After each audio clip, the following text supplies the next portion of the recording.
The problem we face in this country is the bundling of radical far-left nonsense ideology with this issue of drug legalization and the end of prohibition. And the results, of course, have been catastrophe, and catastrophic for the people who could benefit from a different approach. But it is not the left approach. That is not what I'm advocating for. That is not what will work. Hey there, friends, fans, and foes of Dad Saves America. John Popola here, and I thought I would take this Friday, well, to talk about the war on drugs, which has moved from cold to warm to very, very hot. We begin this afternoon in Mexico, where violence erupts after the killing of a notorious cartel leader. Over the weekend, Mexican forces killed the head of the country's most powerful drug cartel, known as El Mencho. His death prompted violent retaliation, forcing airlines to cancel flights out of the region. Mexican authorities say 25 members of the National Guard were killed. So this has been all over the news this week, and President Trump calling it out at the State of the Union address. Large parts of Mexico have been controlled by murderous drug cartels. We've also taken down one of the most sinister cartel kingpins of all. You saw that. The flow of deadly fentanyl across our border is down by a record 56%. So if you were planning to go to Cancun this weekend to escape the winter cold, you might want to rethink your plans, because things have gotten, well, pretty scary. Tonight, fear continues to brace many parts of Mexico following a weekend of violence. Massive plumes of smoke darken the skies of seaside resort towns and tourist hotspots, but locals are the most threatened. The fire set to wreak havoc following the death of drug kingpin Nemesio Oseguera Cervantes. For years, the 59-year-old known as El Mencho led the Jalisco New Generation Cartel. El Chapo, El Mencho, whoever is mejor gets the El something simple for all of us to remember. On Sunday, government forces, aided by intelligence from the U.S., led an elaborate operation to capture the crime boss. He was wounded in a shootout and died later. Reaction and revenge were swift, stopping daily life in parts of the nation. At the airport in Guadalajara, passengers panicked as shelter-in-place orders went out. And this report's skipping over something, which is it wasn't just the orders going out that was causing the problems in the Guadalajara airport. There were actual cartel gunmen running through the airport. The president of Mexico, Ms. Sheinbaum, was trying to put on a strong face in the face of all of this chaos. The most important thing at this moment is to guarantee peace and safety of all of the population, of all of Mexico, and that is being done. Today, there's more tranquility. This is what the politicians do. They've always got to put a good shine on it, but... And more than 250 car fires, known as cartel roadblocks, were set across the 20 states where the cartel is known to operate. They were cleared today. As a Philadelphian, it does kind of remind me of the roadblocks that happen after an Eagles game in South Philly. When Philadelphia celebrates, fans go wild, climbing light poles and just about anything else that points straight up. It happened again last night after the Eagles' blowout win. Police did what they could to control the chaos. There were a few moments of brazen lawlessness. Vandals overtook a linen delivery truck and then set all the tablecloths and napkins on fire. Yep, the city of brotherly love and Mexico have quite a bit in common, actually. Of course, none of this is actually funny. It is horrible, and it is the ratcheting up of a serious conflict with really powerful dark forces south of our border. You have to remember, this is a group, a cartel that the Trump administration has designated as a foreign terrorist organization. They are the biggest and the notoriously most violent cartel in Mexico, not only responsible for drug trafficking, but for other crimes like money laundering, extortion, kidnapping, human trafficking, and many other things. So when it comes to retaliation, they certainly took it to a very violent level. We did speak to to a security expert today who said El Mencho's capture could actually improve relations between Mexico and the Trump administration, though it's yet to be seen whether in the short term this could actually create more violence as there is cartel infighting for new leadership. Whether or not there is more violence, that could be very important for people, especially Americans who plan to come to Mexico in just the next few months for the FIFA World Cup. Liz? All right. So if you're a football fan or soccer, as we say in the States, FIFA World Cup is going to be a little more interesting this year. Well, how could it be that this bolsters relations between the U.S. and Mexico if Mexico is descending into even more chaos? Well, because at least they appear to be trying. By getting El Mencho, they've kind of handed a scalp over to the United States, right? They're like, hey, you wanted us to take action. We've now taken down the most important, most kind of visible, well-known narco-trafficking leader in Mexico. But the kingpin strategy has its limits. Just taking down one more kingpin is not going to fix drug use in the United States nor the rule of law in Mexico. These are difficult, complex problems that require a comprehensive solution. I want to get to the most uncomfortable ways to think about solutions to this problem. But before I do, it's worth noting that the Trump administration, especially 47 in the past year, has ramped things up big time. So if you think the solution is to go hard at the cartels with the full force of the U.S. military, well, President Trump is trying to take that path. The Trump administration planning a new mission to target drug cartels in Mexico. This is all according to 4 current and former U.S. officials familiar with that effort. The operation would include American troops and intelligence officers on the ground striking drug labs and cartel leaders south of the border. This would essentially open a new front in the president's military campaign against cartels, which is thus far focused on strikes against alleged drug-carrying boats. Past administrations who have supported fighting against drug cartels, but they have not taken direct action against them. So what are officials saying about, what is considered a more aggressive approach? Yeah, so that's really what's the key to this here is this would be a much more aggressive and offensive action here. We did ask a senior administration official about this reporting, and they said that the Trump administration is committed to utilizing an all-of-government approach to address the threats cartels pose to American citizens. Anytime I hear all of government, I get a little worried. But here's a little bit more of what that looks like. 37 members of Mexican drug cartels are now in the United States as the Trump administration puts pressure on governments to crack down on criminal networks, it says, are smuggling drugs across the border. Mexican authorities handed over important figures from the most infamous cartels who all have pending cases here in the U.S. So taking down one kingpin after another. The White House at war with the drug cartels. President Trump determining that the U.S. is in an armed conflict with the drug cartels that the administration has designated as terrorist organizations. In a memo obtained by News Nation, shared with members of Congress by Pentagon officials, it says the U.S. has now reached a critical point where we must use force in self-defense and defense of others against the ongoing attacks by these designated terrorists.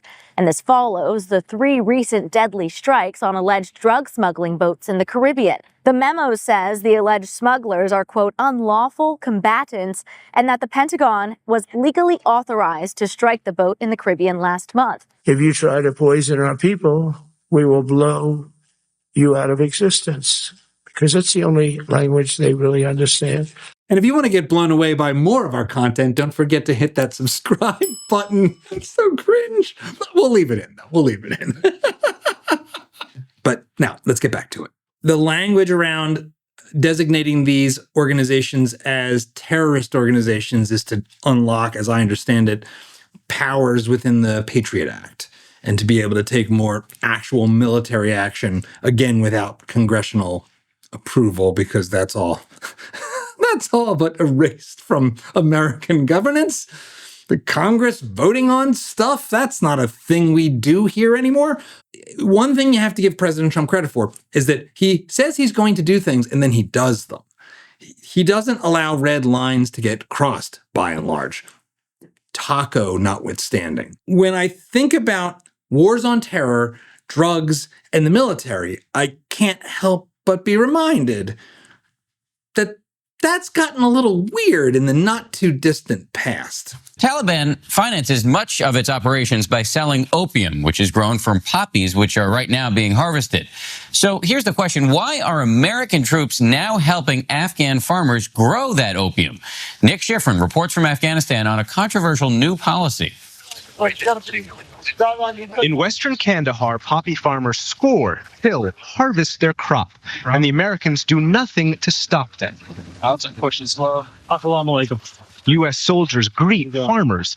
Can you show me which poppy field is yours? They commiserate with farmers having a bad harvest. Tell them I'm very sorry for this field here, and hopefully there's a better harvest next year. Hopefully there's a better harvest next year. Hopefully not. Hopefully not. There's a better harvest. What? This poppy isn't only a plant, it's the very basis of the economy here. Poppy grows everywhere in this area, and most of the farmers base their entire income for the entire season on this harvest. And that's why soldiers ignore and encourage the farmers. If the U.S. burned their crops, farmers would blame the U.S. for their poverty and turn toward the Taliban. If we secure them having a good harvest, now they're going to get paid for all their hard work, and then we can deal with the trafficking afterwards. You got that? We will help them grow the opioids for the Taliban, or I guess to keep it out of the hands of the Taliban. That's what they're going to try to do, which obviously, as we know in retrospect, we just handed the whole friggin' thing back to the Taliban. These troops have confiscated 10,000 pounds of opium before the profit reached the Taliban. One day, the U.S. hopes to convince farmers to choose legal crops. Until then, the seeds of the insurgency will continue to grow in these fields. One of the things that revisiting this sort of crazy moment in Afghanistan reminds me of is the dire straits that the farmers in areas like this face. And I heard about this firsthand when I spent this past June in Colombia, because of course, Colombia is the hotbed of cocaine. And when you talk to people down there about what can be done, the first thing they'll tell you is it's really hard to get a farmer to take a 1,000-fold reduction in their income by switching from cocaine to wheat. So these dynamics, the economics driving this are very, very powerful. Let me direct your attention to Latin America, more specifically Colombia.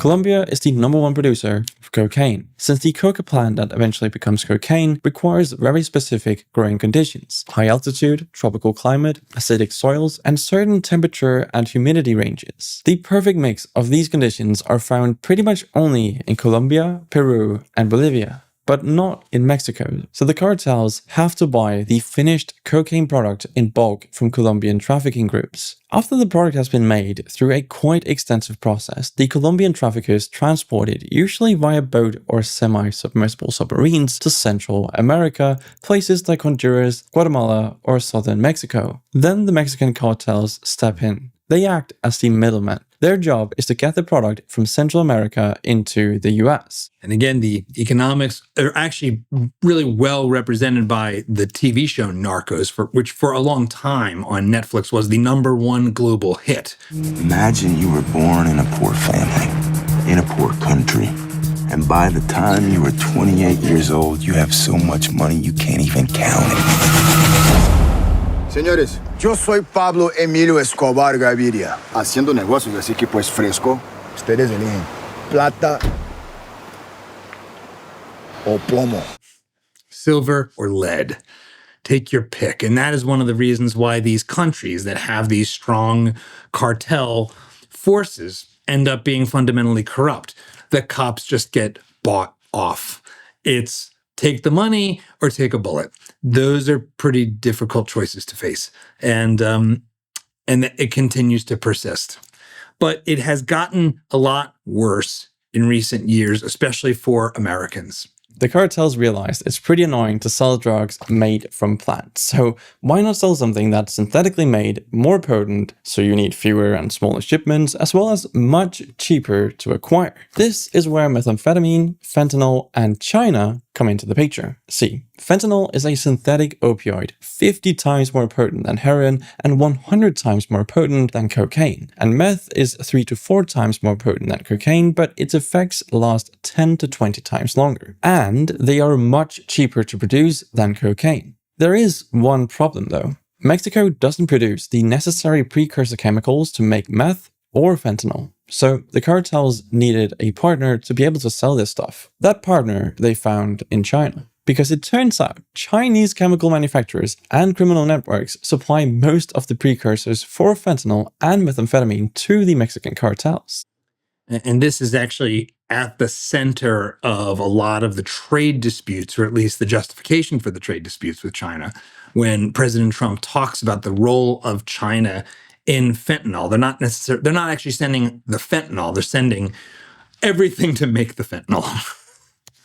Here's how it works. These chemicals are shipped, often misdeclared, to Mexican Pacific ports such as Manzanillo or Lázaro Cárdenas. Then once on Mexican soil, they end up at labs where cartel chemists synthesize fentanyl and meth powder from the precursors. Now comes the interesting part though. Since fentanyl is 100 times more potent than cocaine, simple math tells us you need way less to fill the demand, creating an opportunity to be way more creative with how you package it, compared to cocaine. I think at this point we're all pretty familiar with the blocks of cocaine that get seized all the time, but with fentanyl it's a completely different game. See, instead of these obvious blocks, the cartels instead press the powder into pills that look exactly like painkillers, making them trivially easy to get over the border. Once there, the drug does horrible things. Due to the potency of fentanyl, it's very easy to overdose, and this explains why 74,000 Americans died from fentanyl in 2023, accounting for nearly 69% of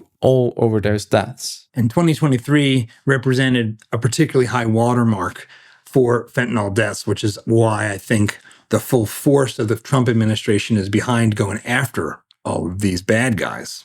Fentanyl is a synthetic opioid that is 50 times stronger than heroin and 100 times stronger than morphine. Pharmaceutical fentanyl was originally developed as a painkiller for surgery and cancer patients, often applied in a patch on the skin.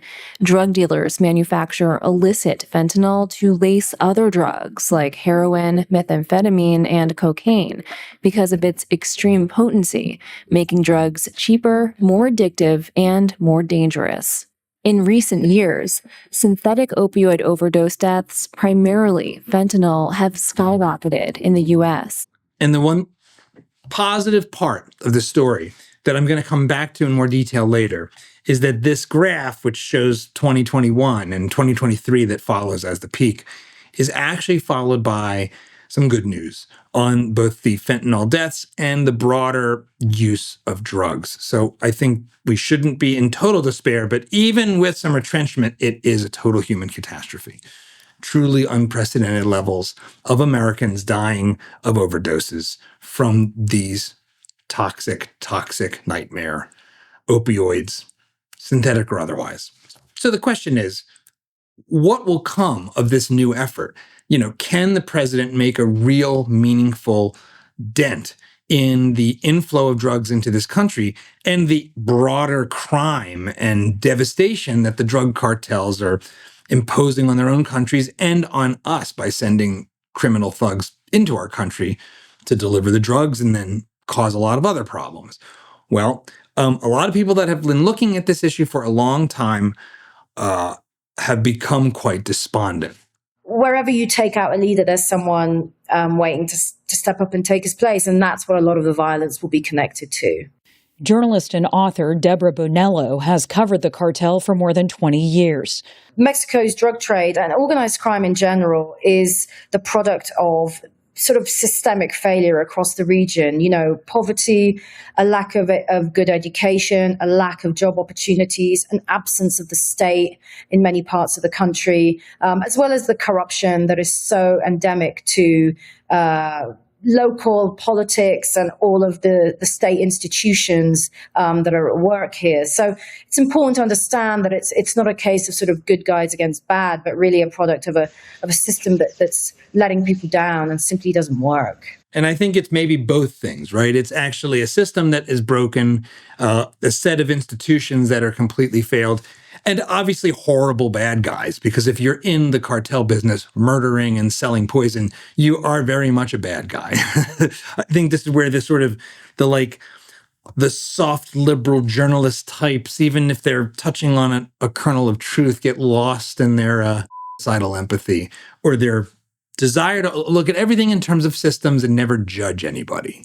But we are dealing with bad guys. That being said, we are also dealing with a problem that hasn't really been able to be solved by hook or by crook for a very long time. And I'm reminded of the movie Traffic, which I couldn't believe when I went to look this up, is now at 25 years old. Although it's obvious when you see a young Michael Douglas. There's a great scene in it that actually features some real politicians sort of kicking around the way people forever have talked about this issue.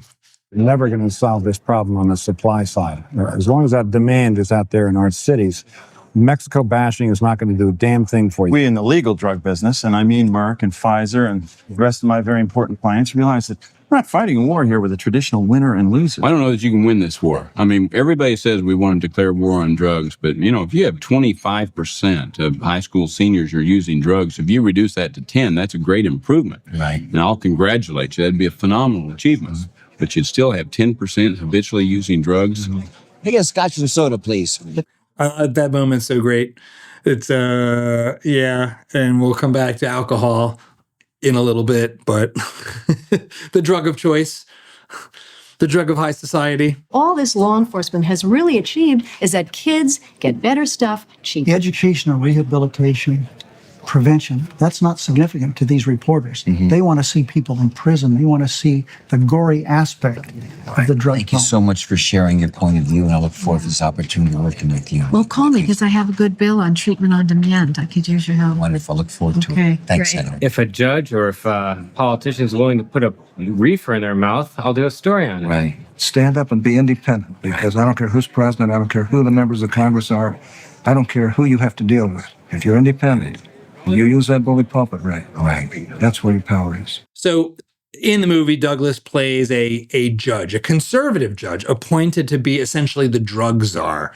And then, the drugs hit home because a young man played by Topher Grace said, of course, the prep school his daughter goes to ends up getting her into trouble, and he confronts him. And this is a kind of only modestly woke because it was 2000 moment that still has truth in it, even if it's got a bunch of like annoying yawn fest black-white talk. Okay, right now, all over this great nation of ours, 100,000 white people from the suburbs are cruising around downtown, asking every black person they see, you got any drugs? You know where I can score some drugs? Think about the effect that has on the psyche of a black person, on their possibilities. God, I guarantee you bring 100,000 black people into your neighborhood, into fucking Indian Hill, and they're asking every white person they see, you got any drugs? You know where I can score some drugs? Within a day, everyone would be selling. Your friends, their kids, here's why. It's an unbeatable market force, man. It's a 300% markup value. You can go out on the street and make $500 in 2 hours, come back and do whatever you want to do with the rest of your day. And I'm sorry, you're telling me that white people will still be going to law school?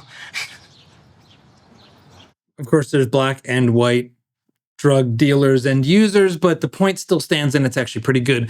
The market force is strong, and actually the drug use crosses the economic spectrum, although it definitely hits the poor the hardest.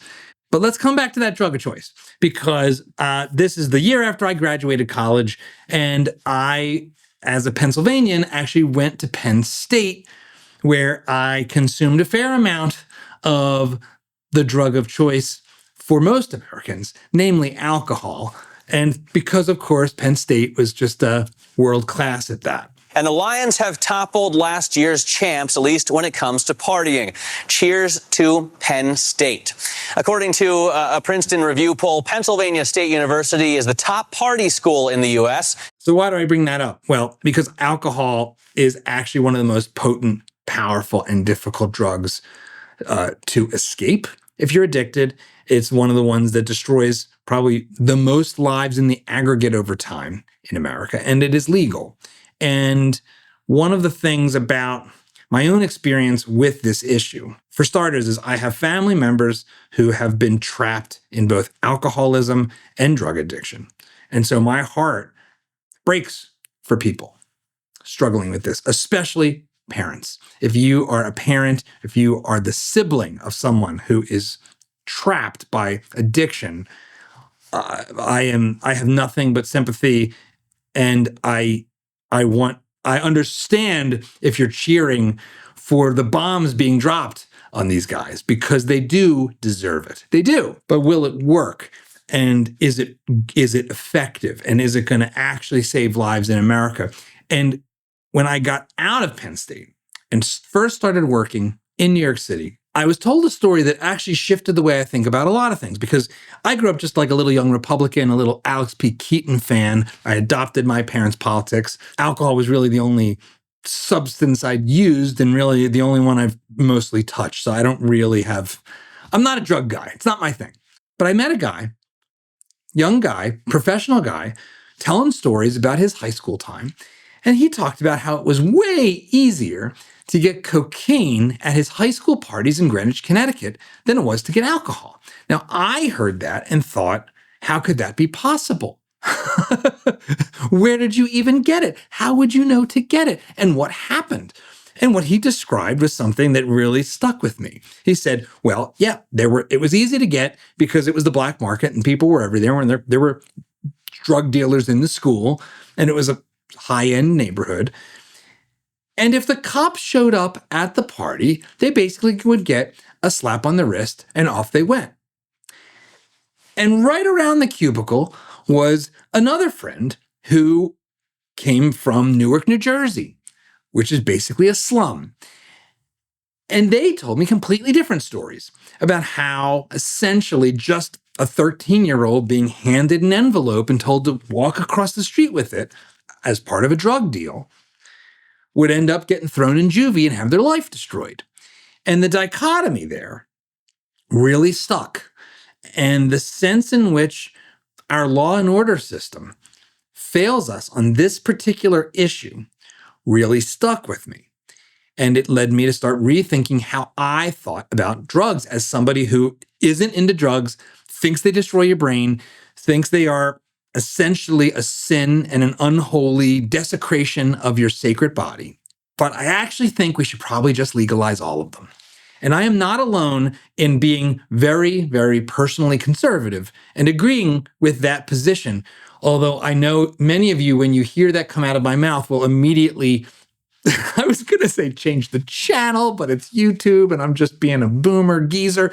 But I am not alone. In fact, there is a woman named Christina Dent, who is a Southern Christian conservative, super Christian foster mom, who has actually created an organization called End It for Good, dedicated to this. And I'm actually working on a project, a comedy project, inspired by the work she's done. And you'll hear more about that later, but involves the comedy scene here in Austin and some crazy characters.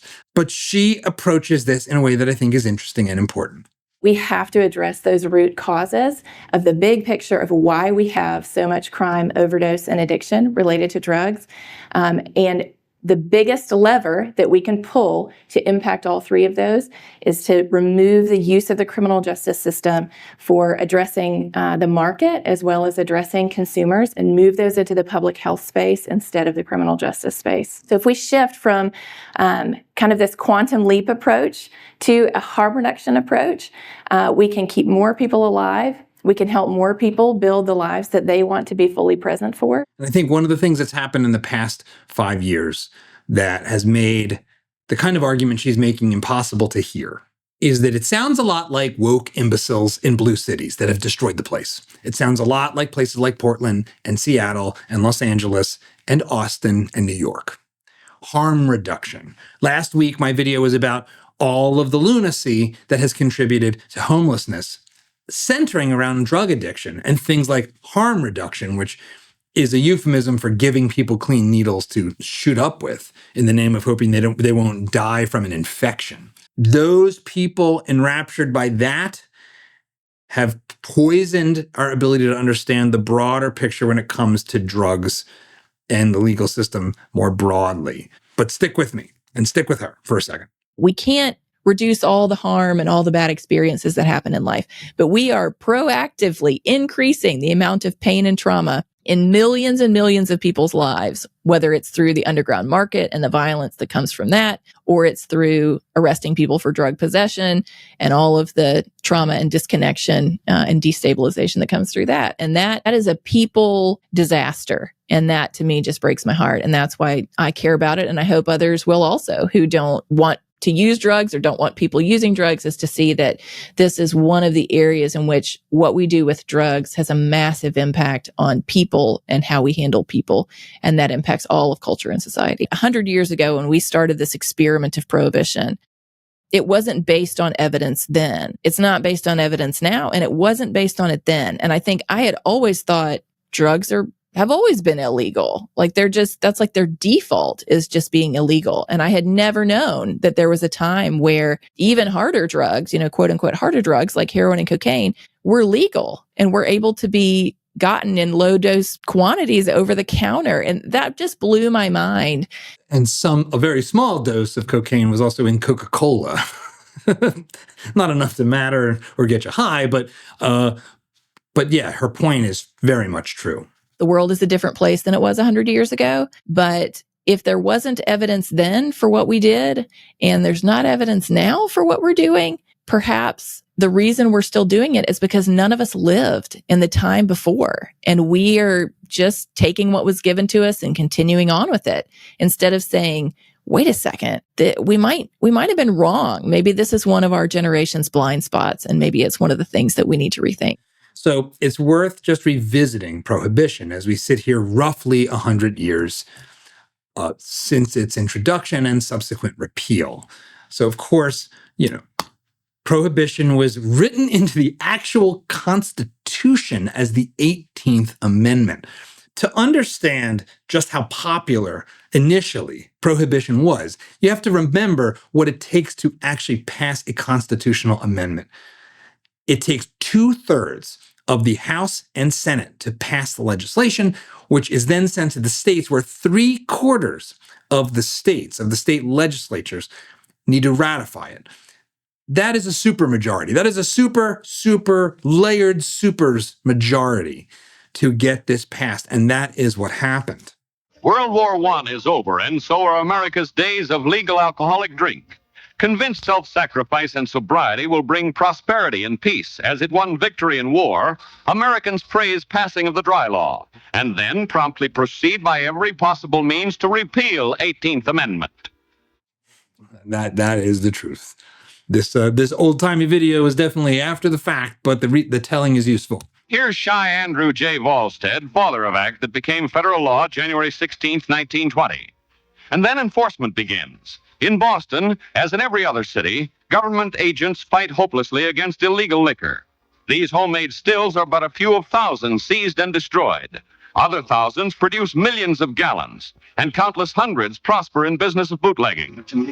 In Florida swamps, federal agents search for stills reported working in isolation of Everglades. It's similar story in New Orleans, where agents get rid of loot of recent raid. Firewater sure flows freely here. You can just imagine the hobos sipping from the sewer as they pour all that alcohol out.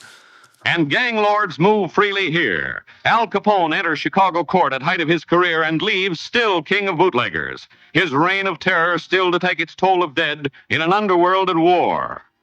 And good old Al Capone brings me to one of my favorite economics concepts that relies on this as an analogy. It is by an economist named Bruce Yandel, and it is called the problem of the bootleggers and Baptists. The bootleggers are the Al Capone types. They stand to benefit from the restricted supply that comes about through prohibition. The Baptists are the Bible thumpers, and I am a Bible thumper myself. But they are those who take the righteous position, who say the law should reflect the morality that we believe is true. And they make the moral case And this coalition forms, often accidentally, between the bootleggers and the Baptists, where they both get what they want, and the rest of us end up getting it good and hard. To famed speakeasies of times, men bring their wives. It's against the law to drink, so drinking is suddenly smart. There's bootleg liquor on every American lip, shiny flask on every hip. By the middle 1920s, nightlife is having its heyday, for America's dry and high. And this is the irony, is you get something like a Streisand effect. When you ban things like this, particularly party substances, what you end up with is intensification and taboo. And it ends up making it even cooler. So who were the Baptists? Well, probably the most forceful group were these people. Sort of, it's not quite fair to say, but it was kind of like the Karens of their time. This was the Women's Christian Temperance Union. And they launched an all-out assault on drinking in the name of trying to basically keep their husbands from becoming drunkards.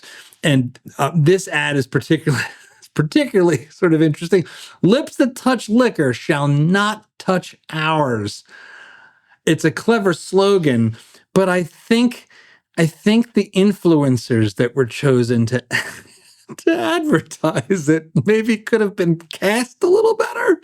It's like, is this a threat or a promise?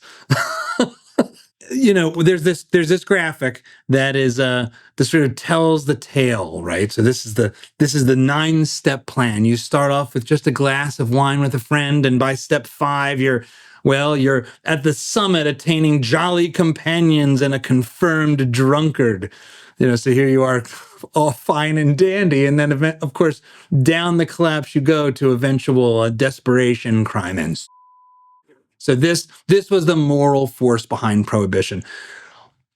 It's not wrong. Alcohol is deeply destructive. I have members of my family who've destroyed their lives with it. But the thing is, it's not the whole story, and that is part of the problem. What do people not understand about Prohibition? I think what people don't understand about Prohibition is the very serious and long-lasting legacies of the law. Lisa McGurr is a history professor at Harvard University and the author of The War on Alcohol. The 1920s saw a vast upsurge in federal power. And after 1933, that power did not diminish. It simply took on new directions. One of those directions was policing and surveillance. And while this is clearly kind of a lefty history professor from Harvard, my fellow conservatives that don't particularly like organizations like the FBI, it's worth remembering that the FBI got a major jolt with Prohibition. It had been started only a few years prior, and man, oh man, was this a supercharger to the powers of the FBI. The prison industry vastly expanded. So many of the kind of legacies that we live with were established during Prohibition. Did the man who banned alcohol in the U.S. drink?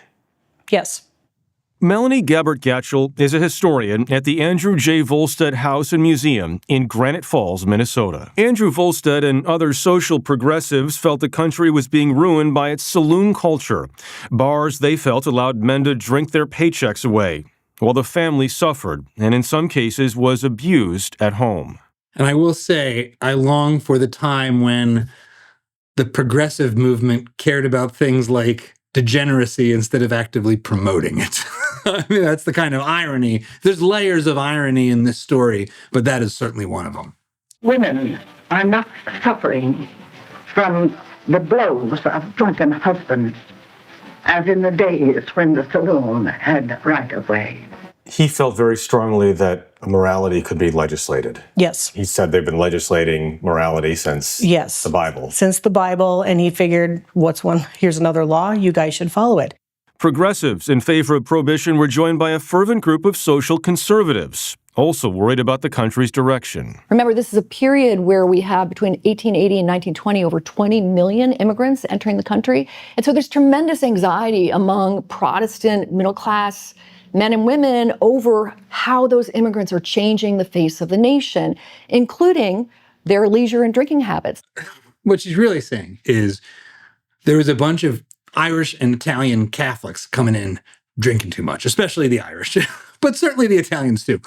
But in a lot of ways, actually, the mirrors here are quite similar because the influx of Irish and then Italians at the time has very strong echoes of both our recent Mexican immigration and the sort of relationship between these immigrant groups and drugs and alcohol. Despite its expanding power, the federal government struggled to enforce prohibition. He was the most hated man in America.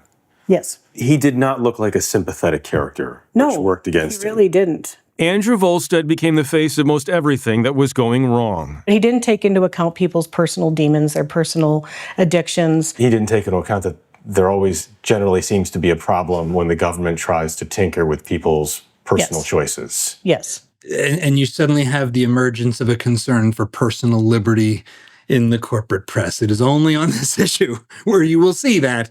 Everything else, the products you want to buy, the jobs you want to have, the property you want to own. Now, none of those personal choices are off limits for the government. But if you want to poison yourself, how dare the government step in?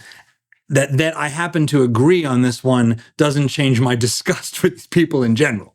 But the thing was, prohibition, as we know, didn't last very long and came to a crashing halt, accelerated actually by the economic circumstances of the Great Depression, much like the recent wave of legalization of marijuana in the aftermath of the Great Recession. The notion that, wait a second, this is a source of tax revenue ends up playing a underappreciated role in the rollback of prohibition. And prohibition heads for doom. At Faneuil Hall, Boston, thousands demonstrate against the folly of the Volstead Act. Upon talk of repeal, champions of dry laws storm Senate headquarters in Washington. Dry leader Mrs. A.H. Lippincott brings a petition signed by 16,000 New Jersey sympathizers. So the early women's marches were this. And women who saw their dreams come true in passage of 18th Amendment are determined that it shall remain part of our Constitution. In New York, famed Mayor Fiorello LaGuardia adds his voice to wet side of controversy. Will be a success when Congress, by an act or by a law, will be able to stop fermentation or to repeal the law of gravitation. I love this shot. It's like LaGuardia looking at the grapes. He's like, you can't stop me from having a fine Chianti. Give me a Brunello over here. Wets win. Members of Congress hail passing of beer bill, and March 22nd, 1933, President Franklin Roosevelt makes the 3.2 beverage legal. 16 days later, from tap after tap, brew and foam flow freely once again. Then full repeal goes to states for ratification. Then ratification of 21st Amendment brings end to prohibition, and Americans everywhere drink a lusty legal toast to Uncle Sam. And to being completely schizophrenic in an incredibly short amount of time. In some ways, you have to give our forebears some credit for being able to turn on a dime like that and actually do it with supermajorities on both instances. It is one of the most incredible, short, mass political turnarounds in all of American history. But this is the story of Prohibition. This is the story of the bootleggers and Baptists that gave rise to mobsters like Al Capone and ultimately couldn't survive the fact that people wanted to do this, no matter what. And we're doing it anyway, even when it was illegal. One other thing that's just in revisiting this moment that is worth sort of pointing out is that President Trump's bombing of drug boats smugglers are, quote, unlawful isn't combatants, new. In fact, and that the Pentagon this kind was of legally operation authorized. was quite common during Prohibition. The Coast Guard trains its guns on liquor smugglers, desperately risking their lives for the rich returns from bootleg booze.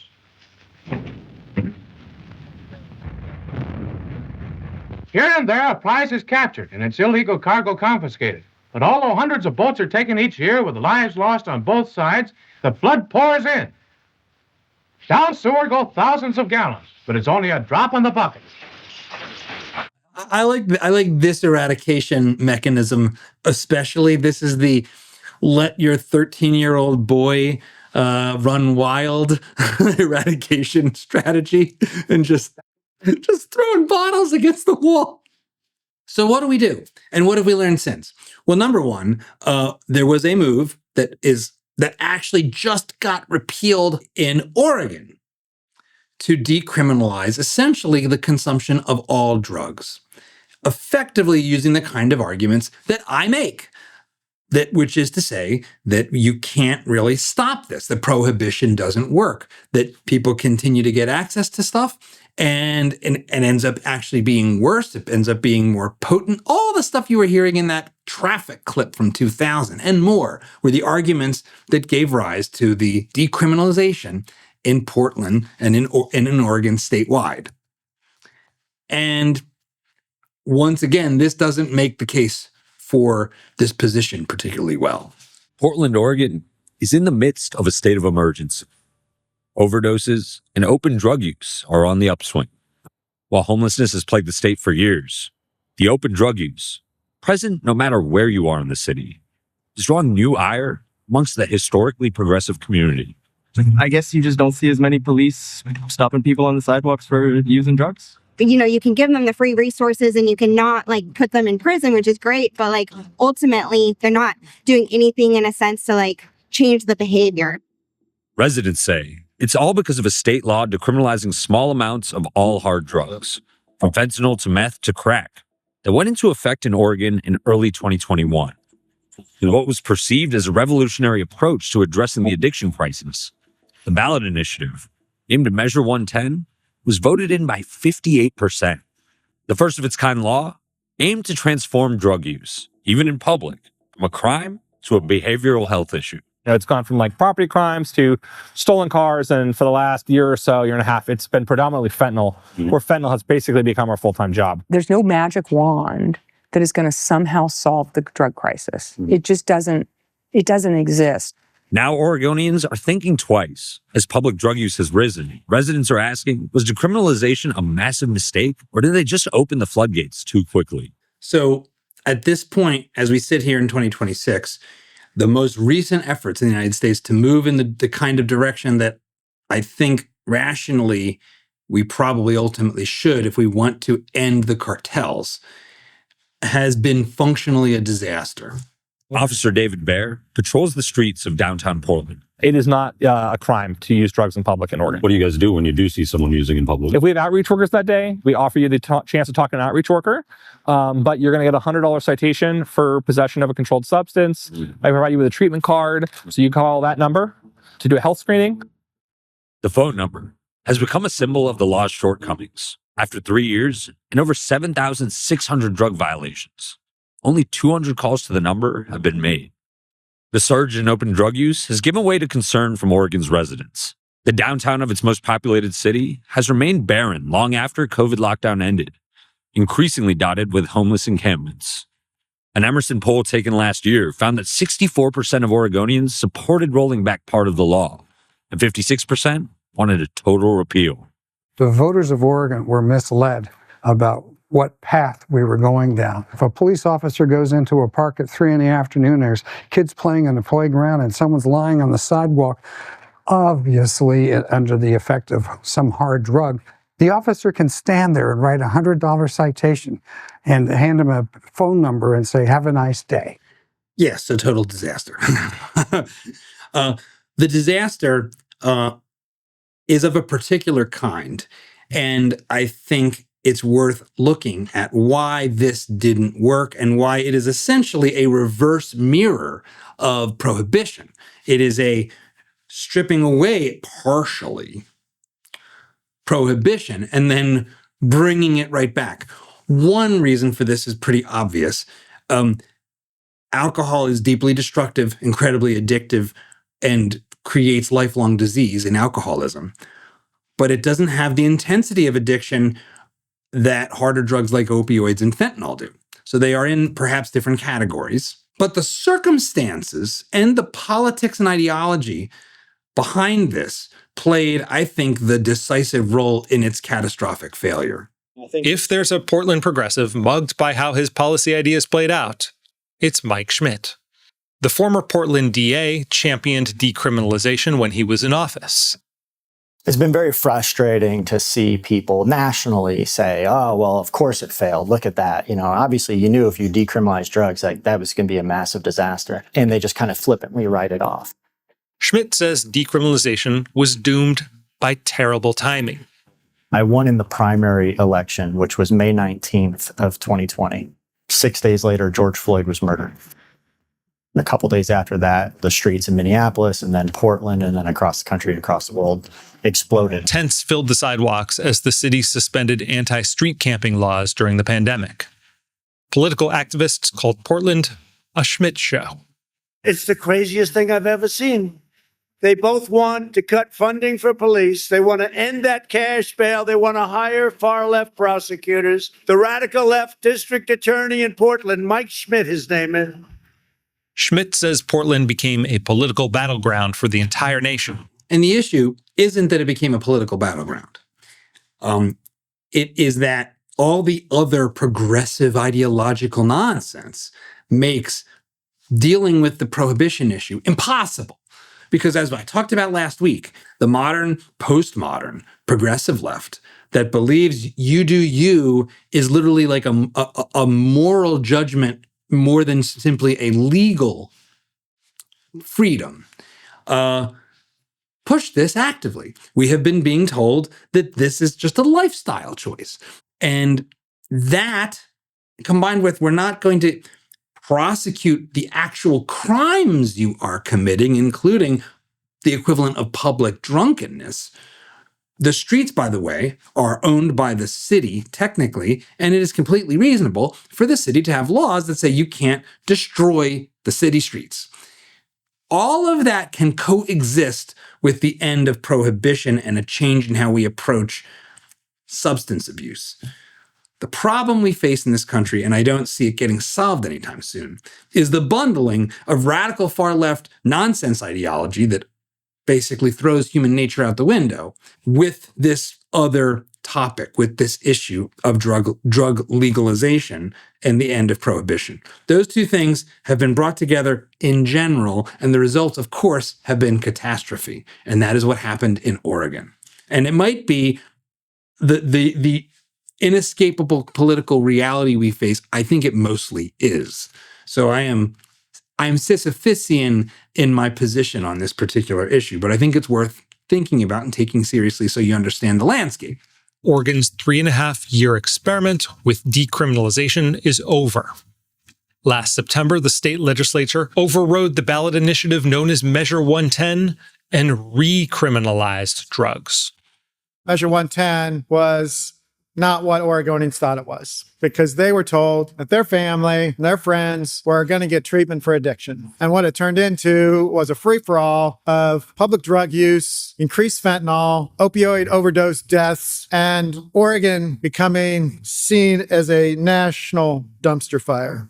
In the last few years, this prosperous West Coast city, once a progressive mecca for homesteaders and hipsters, has been in sharp decline.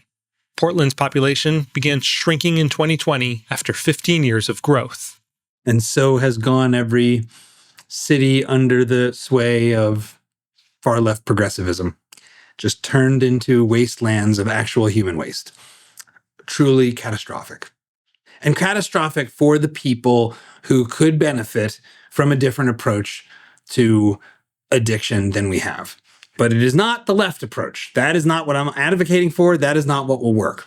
In fact, there is an alternative experiment, let's say, and that is Portugal and other parts of Western Europe who have their own problems with governance, but on this particular issue offer far more rationality. Decriminalization has been used extensively in Western Europe and some other parts of the world with great success. Ethan Nadelman is the founder of the Drug Policy Alliance, a nonprofit that helped craft Oregon's decriminalization law. He's referring to a model that was pioneered in Portugal, which became the first country to decriminalize all drugs in 2001. Overdoses and disease transmission fell, inspiring similar approaches in Frankfurt, Amsterdam, and Zurich, where the police enforced zero tolerance against open-air drug scenes with the goal of moving drug use off the streets and indoors. You hear that? Zero tolerance. Keep the streets clean. Don't just turn your entire city into an open-air drug market. Portugal's drug czar explained to a Vancouver journalist that decriminalization is not a silver bullet. If you decriminalize and do nothing else, things will get worse. When you decriminalize drug possession, that doesn't mean that you're decriminalizing drug use on the streets. It doesn't mean that you're decriminalizing disorderly behavior on the streets. You know, those things need to go hand in hand. That's what the European approach taught us. And one last piece of the puzzle in looking at what happened in Portland that should round out your understanding of that experiment there is what happened with fentanyl in the streets and the timing of decriminalization, because they are not causal. The fentanyl epidemic caused a surge in overdose deaths in Portland starting in 2016. Overdoses soared in 2019, 2 years before decriminalization was implemented. So you see that? The decriminalization came in the middle, and this is probably another example of one of these timing catastrophes, came in the middle of this fentanyl wave. But it did not cause the fentanyl wave. The fentanyl wave began years before. Only full legalization could stop the fentanyl crisis because it would allow users to buy the drugs they're seeking from reputable manufacturers, like has happened with cannabis. And that right there is the almost certainly impossible, but probably best path if we wanted to slit the throats of the drug cartels and allow them to die. And that is full legalization, not merely decriminalization, which is to say, if you somehow manage to get this toxic poison because you want to take it for whatever horrible, tragic, disastrous reason, that's your business. Keep it in your house. But the supply is still fundamentally illegal. That leaves the bootleggers and Baptists dynamic fully in place. That leaves the massive profit margins of the black market in place, which is the reason why those farmers in Afghanistan and Colombia and Mexico end up doing better selling illicit crops, because supply is constrained. Supply and demand are king here. So why would this work? Why would making legal the consumption and production of toxic poison make the world, make America a better, safer place? Well, it's about supply and demand and the nature of black markets. See, when Prohibition was in effect, only criminals were willing to sell liquor. And so you get the rise of Al Capone. And if you are already in crime, it turns out there's all kinds of high risk, high profit, potential death types of businesses you're willing to engage.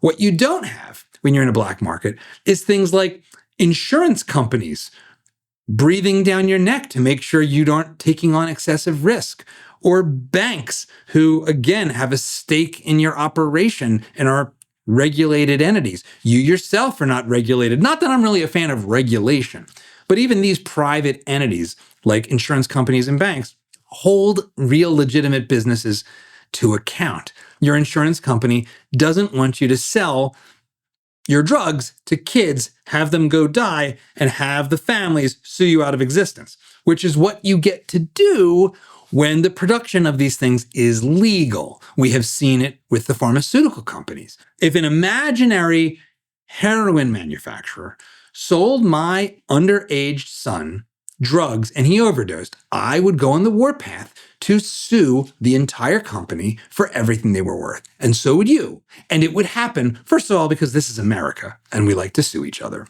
but also because it would be legitimate and justified and supported by the courts. That's what legitimate business enables. Being in the real market instead of the black market makes you better people. It makes you more responsible to your community. That is what we've seen with the end of alcohol prohibition. Think about the fact for a minute that some of the biggest advertisers in America are the alcohol manufacturers. It's Anheuser-Busch. These are real legitimate businesses. They have a lot to lose. They have public scrutiny. They aren't a cartel, even though they sell a toxic poison that destroys people's lives. The cartels would be forced to go away because nobody wants to deal with criminals when they can get a product legit. And that is the facts. You'll never get rid of it 100%. But full legalization would eliminate the risk premium and the reward to black market activity. And what would probably happen is a lot of these enterprises would have to find a way to go legit if they don't simply double down on the other heinous stuff they do, like human trafficking. But one problem at a time. That is the mechanism by which alcohol led to legitimate businesses like liquor stores and beer manufacturers and wine and liquor manufacturers and multi-billion-dollar deals with your latest celebrity vodka. And all the rest of the stimulants and depressants that get sold by the black market are run by thugs and murderers. And the economics of this is impossible to escape, even though it is deeply, deeply uncomfortable. And again, none of this changes the fact that these substances are poison, that they destroy lives right now, that tens of thousands of people's lives are destroyed every year by drugs and alcohol. None of that has been stopped by our war on drugs and the still present prohibition on everything besides alcohol and to a lesser extent marijuana. It's all just injury on top of injury. That is the problem. If you've made it this far and you're still with me, you're in probably a tiny minority. And you might be still with me because you otherwise like my positions, but think I'm completely crazy in saying that this would be a good idea. I understand. I'm with you in spirit because I don't want our kids to do this stuff. I don't want their lives to be destroyed. I don't want families ripped apart by addiction. But the reality of that, and what we need to do about it, regardless of the legal environment, is fundamentally cultural. And it's about us as parents, and it's about us as a community, and about the culture, about what we celebrate and what we shame. Throughout my time at Penn State, my father basically told me 3 things every time we ended a conversation. Don't do drugs, don't get AIDS, don't get anybody pregnant. He said that thousands of times. This is now over 25 years ago, but they are seared in my brain because he knew that so long as I didn't do drugs, get AIDS, or get anybody pregnant, I was probably going to be okay. And he didn't really worry about, he barely even asked me about my grades. Just remember, don't do drugs, don't get AIDS, don't get anybody pregnant. Our character starts with our habits. And we as parents have to habitualize our kids to the best of our ability within whatever control we have to healthy habits, especially around drugs and alcohol. And that will still not be perfect because if you have kids, you know that they are their own people right from the start. Some of them, and some of the people in my own life that have struggled with these things, they clearly had something off that led them down that road, despite having good parents, despite having people around that loved and supported them. Not every incident of addiction is a function of family breakdown and collapse. In fact, when it isn't, it is the most hard to understand and the most tragic. And so I completely empathize with the belief that our legal system should impose personal morality in this case. And there are plenty of other instances where I agree with that completely. Murder, of course, theft, assault, abortion. These are things that for which prohibitions are justified. They are assault against another. And drugs and alcohol can do that in a different way. They can spill out into other people. But it is a different category, and it is one that we have to be adult in grappling with. I will leave you with a bit of good news. Since that peak of 2023, things have started to change on several fronts. Of course, as I tend to do, I asked a good old Gemini robot to summarize in a graph the recent CDC data, because the CDC tracks overdoses, which is obviously an extreme metric, but it is one that is consistent and measurable, which is you're either alive or dead. If you died of a drug overdose, that's more straightforward to measure than if you're in recovery or not. And what you see is that the peak was 2022. This is for total drug overdoses, and it has been falling very, very quickly. And that number is as of September 2025. This is really positive. This actually predates President Trump coming back into office and going hard at the cartels. This is something different. This is something cultural. And when you dig in below the surface is also interesting. You see fentanyl, synthetic opioids, is crashing, which I think points to the fact that awareness about this toxic nightmare is having an effect. Methamphetamines is also going down. The use of cocaine and prescriptions, actually, the story around prescriptions is really quite strong. We are now down to levels that we haven't seen in 20 years. Heroin is now currently, according to CDC data, down below the level of overdose deaths that we were experiencing in this country in 2000, 25 years ago. This is great news. This shows you that cultural change matters, that the culture drives a big part of this, but not all of it, because these things aren't going down to zero. The other thing that's important to remember is we tolerate alcohol, and it kills a whole heck of a lot of people. This is a separate graph, but you see that in 2024, which is full numbers, more than half of the drug overdose deaths are matched by alcohol deaths. 45,000. So that's 80,000 dead from drugs and an additional 45,000 dead from alcohol-induced deaths. But even there, since the peak in the lockdown madness nightmare of communist left-wing totalitarian COVID hell, COVID fascism, where people were drinking themselves to death, locked in their houses, we have seen a steady decline in alcohol deaths as well.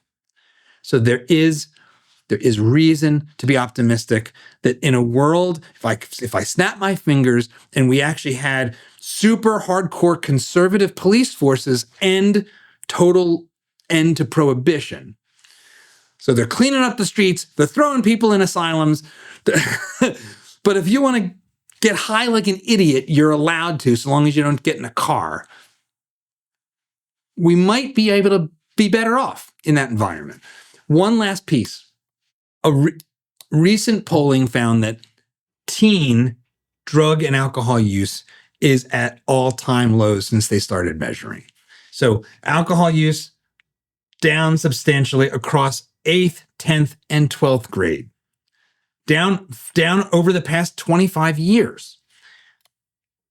Marijuana, and this is a great example. Marijuana has gotten easier. Theoretically, if your fear is that legalization brings an end to stigma, which is a completely justified fear, completely reasonable criticism of my position, then what we should see among kids is cannabis use going up. But according to at least this survey data, cannabis use is down very substantially across all grade levels. Even nicotine vaping is now, it had its, again, peak in 2020, and now it is down. People who say they abstain from everything is going through the roof. You can't replace private morality with public enforcement, not on personal matters like this. If it involves other people, that's a different matter. But for us as individuals, the job of protecting our kids and our families and each other from ourselves is literally up to us. And one more thing. If, like me, you're a parent, and if you catch your kid with something, pot, something worse, there's a really important thing you need to know. If you've caught them, it's because they've gotten lazy. and sloppy. And that means they're further down the road than you think. And so we will put some resources over at dadsavеsamerica.com to help you with organizations that can help you deal with a problem if it's gotten to the point where you caught them at it. But we have to be vigilant as parents, no matter what the politicians or the legal system is doing. Because as we have the circumstances right now, our kids can get this stuff easier than we'd like. And we have to be watching them like hawks. We shouldn't helicopter on anything else. But on this issue, I am all for it. Watch them like a hawk. But let me know what you think. Head on down to the comments below. Of course, all the links and resources and research that went into this is going to be over at dadsavеsamerica.com. So be sure to head over there and subscribe. It's also where you'll get tons of other great materials and resources. And if you want to support what we're doing, you can, of course, hit the merch shelf down below and I guess fill this with whatever you want. This is just water. And of course, have a great weekend.